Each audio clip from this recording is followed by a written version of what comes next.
지난 3월 조 바이든 행정부 출범 후 첫 해외 순방에 나선 토니 브링컨 국무장관과 로이드 오스틴 국방장관이 한국을 방문했습니다.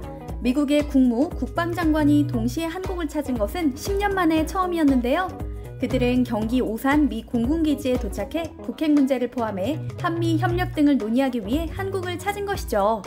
한국의 평택 오산 공군기지를 방문한 그들은 당연히 이곳에 주둔 중인 미군을 방문해 격려했는데요. 오산에는 미국 공군의 최정예 부대인 미7 공군이 있습니다. 세계 최고 수준의 무기와 첨단 기술을 자랑하는 미 공군의 군사력은 전 세계에 익히 알려져 있습니다. 그런데 미국이 첨단 무기는 물론 개별 전투력에서도 최강인 군인들을 배치하는 곳이 바로 한국입니다. 바로 호시탐탐 국제정세를 어지럽히는 중국, 러시아, 북한 등을 견제하기 위해서인데요. 미 공군 최정예 부대로 평가받는 미7 공군은 우리 공군과 함께 오늘도 대한민국의 영공을 지키고 있죠. 미7 공군의 군복을 자세히 보면 한 가지 익숙한 것이 보입니다. 바로 그들이 가슴에 달린 태극기가 새겨진 표창입니다. 다른 나라의 국기가 새겨진 표창을 미국 군인이 달고 있다니 뭔가 이상한데요? 아시다시피 미국 군인들은 용병제인데다 주어지는 혜택도 굉장하므로 애국심이 강할 뿐더러 자존심도 무척 셉니다. 다른 나라의 국기를 가슴에 단다는 것은 상상할 수 없는 일이죠. 더군다나 군복에 다른 나라 국기가 새겨진 표창을 단다는 것은 애초에 개인이 선택할 수 있는 것이 아닙니다. 즉, 뛰어난 공적으로 타국에서 표창을 받았더라도 그걸 군복 위에 착용하는 것은 또 다른 문제인 거죠. 이 표창은 2019년 문재인 대통령이 미7 공군이 한미연합 전투태세 등의 이바지한 공로를 인정해 미7 공군 장병들에게 수여한 것인데요. 자랑스러운 태극 문양이 그려진 표창이었죠.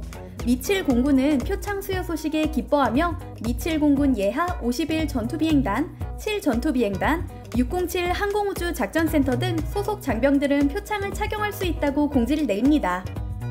엄격한 미국 군부대의 규율을 생각해볼 때 그야말로 전례 없는 일이었습니다. 이 사건에 외신들도 주목할 정도였죠. 한 군사 전문가는 전례가 없는 일이긴 하지만 한국과의 유대관계를 생각할 때 있을 수 없는 일은 아니다라고 답했는데요. 실제로 반세기가 지나도록 굳건하게 유지되고 있는 한미 양국의 동맹관계를 떠올려보면 이해가 됩니다.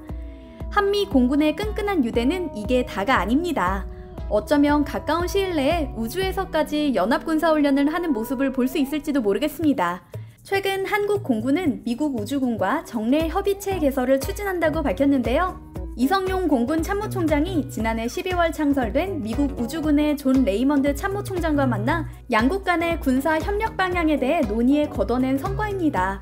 우주군이라니 좀 생소합니다만 실제로 세계 각국이 우주에서 주도권을 잡기 위해 천문학적인 돈을 쓰며 노력하고 있습니다. 현재 한국의 오산 공군기지에도 미 우주군 8명이 복무 중인데요. 오산기지에 배치된 우주군 장병은 항공, 우주, 사이버 작전을 담당하는 제607 항공작전센터에서 근무 중이라고 합니다.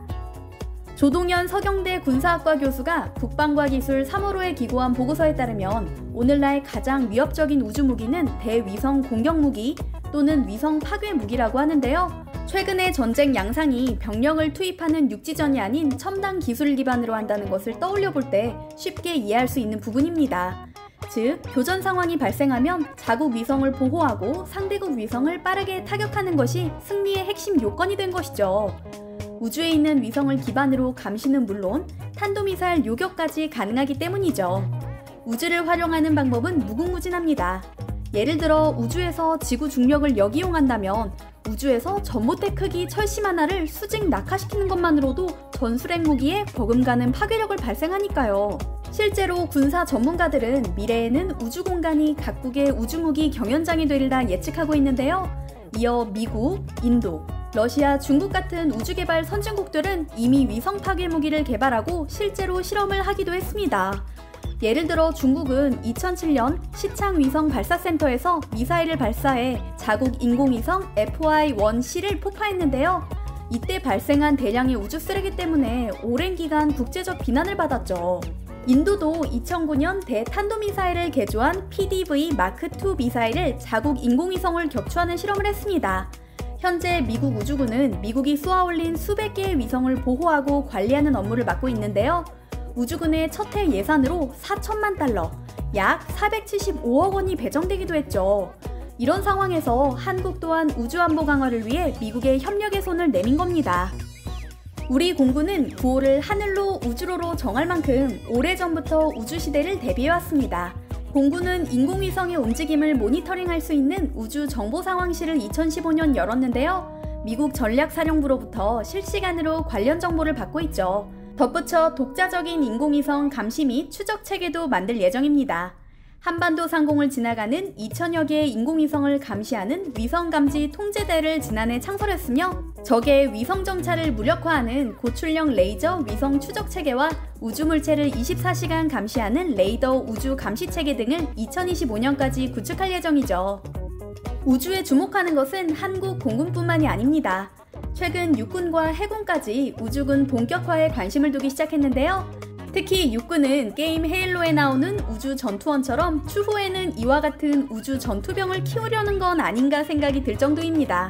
육군이 펴낸 육군 비전 2050을 보면 초소형 군집 위성을 포함한 초연결 네트워크 체계라는 단어가 눈에 들어옵니다. 즉, 위성을 이용한 우주 군사력 확보를 주요 핵심 전략 중 하나로 삼겠다는 건데요. 실제로 해군이나 공군보다 병력과 장비가 많은 육군이기에 통신 데이터가 엄청나게 많죠. 한 육군 관계자는 중요 데이터의 보안을 위해 앞으로는 우주를 이용해야 할 것이라고 강조합니다. 또한 육군이 우주 발사체를 쏠 수 있는 미사일 사령부를 보유하고 있다는 것도 우주 진출에 영향력을 미칠 엄청난 장점이라고 덧붙이죠. 실제로 육군 본부엔 우주 활용을 총괄하는 지상군 우주정책과와 우주작전과가 있습니다. 최근 열린 국회 국방위원회에서 연합사 부사령관을 지낸 육군 대장 출신의 한 국회의원이 국방부 장관에게 전략사령부에 대해 물었는데요.